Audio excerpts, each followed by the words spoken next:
সকল আলো নিভিয়ে দিয়ে গণ হত্যাকাণ্ড এখানে ঘটানো হয়েছিল। প্রায় 1,55,000 রাউন্ড গোলাবারুদ ব্যবহার করা হয়েছিল নিরস্ত্র মানুষের উপর। 229 জন 42 লাশ তারা সেদিন দাফন করেছিল।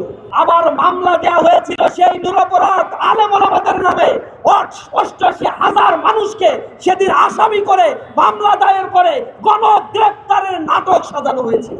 বিরোধী দলের যে ভূমিকা পালন করার দরকার ছিল বিন্দুমাত্র ভূমিকা পালন না করে সরকারের সাথে আঘাত করে সেদিন রাজনীতি আপনারা করেছিলেন।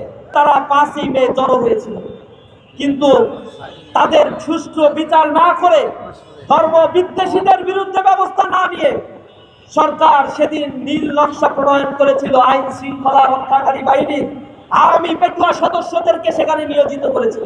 বিজিবিদেরকে এখানে মোতায়েন করা হয়েছিল, গুম বাহিনী র্যাব বাহিনীকে এখানে মোতায়েন করা হয়েছিল। এরপরে তারা নতুন নকশা করে গভীর রাতে রাত 2:15 সময় তারা সকল আলো নিভিয়ে দিয়ে গণ হত্যাকাণ্ড এখানে ঘটানো হয়েছিল। ওই গভীর রজনীতে প্রায় 1,55,000 রাউন্ড গোলাবারুদ ব্যবহার করা হয়েছিল নিরস্ত্র মানুষের উপর।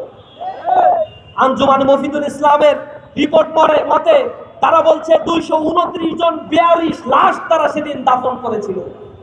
সরকার বলেছে সার্চ লাইট দিয়েও নাকি মৃত্যুর সংখ্যা খুঁজে পাওয়া যাচ্ছে না। খুঁজা মানবাধিকার তাদের মদতপুষ্ট কিছু মানবাধিকার কমিশন বলছে 11 জনের লাশ পাওয়া গিয়েছে। এটা নিয়ে যখন কিছু মানবাধিকার সংগঠন সরব ভূমিকা রেখেছিল তখন মানবাধিকার সংগঠনের প্রধানদেরকে আদিলুর রহমান খান থেকে শুরু করে আরো কয়েকজনকে তারা গ্রেফতার করে অন্ধকার কারাগারে নিক্ষেপ করেছে। পরের দিন আবার ন্যাক্কারজনক ঘটনা ঘটিয়েছে। এই আন্দোলনকে থামিয়ে দেওয়ার জন্য নারায়ণগঞ্জ, বাগেরহাট এবং হাটহাজারীতে 34 জন মানুষকে তারা গুলি করে হত্যা করেছিল।